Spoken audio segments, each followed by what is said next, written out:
So I come to tell you He's alive, to tell you that He dries every tear that falls. Hello and welcome today to 5 Minutes from Friendship. And I believe we live in a very pivotal moment of American history. And we must be involved, and we must vote, and we must pray. I want to share with you a small clip from this past Sunday morning's message about speaking up for America. And what you're about to see is the story of John Leland and how he fought and stood for religious liberty in our country. So God bless you. I hope you have a great day.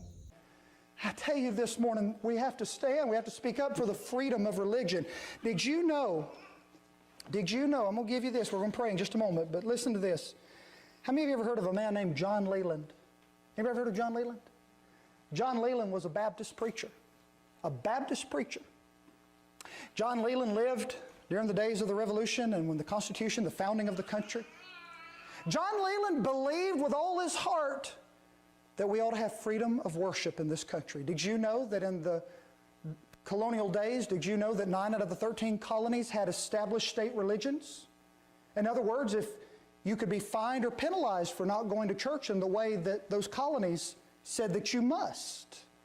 That was happening here in America before the Constitution was put into place. John Leland fought against that. John Leland was very influential. John Leland had a great following. People loved John Leland and they loved to hear him preach. And when he mounted the pulpit and people come to worship on a Sunday, you know, they heard many messages oftentimes on the freedom that God has given to us and what we must do as a newborn nation and so forth. Well, as men were discussing and the colonies were working and the Constitution was in the beginnings and in the makings, James Madison was trying to get Virginia on board, if they did not have Virginia, you could forget about the Constitution, Virginia being the largest and most influential colony in the land in those days. James Madison believed that churches and religious liberty were already taken care of sufficiently in the Constitution as they had begun to draft it. John Leland said, no way, buddy, we need some real protection for the worship of God. John Leland wanted an amendment. He wanted something added that protected the churches. Madison did not want to go into all the busy work and all the needless work of trying to get something else passed, as difficult as it was to get the Constitution passed through all the colonies. So John Leland decided, well, if they're not going to change it, then I'm going to change it. And he began to run against Madison as a representative, as a delegate for the state of Virginia, for the Commonwealth of Virginia. Well, James Madison knew that if Leland run against him, that the Constitution would never see the light of day because of the following Leland had. Virginia would never go along with Madison. So Madison came to see Leland to see if they could work out something. And this is what they worked out.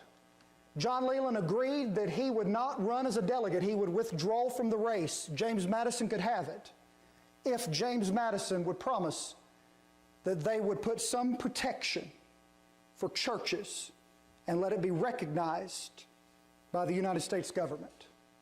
And so James Madison did what he said he would do, and this is what was given. Listen carefully. I'm sure you've heard it before.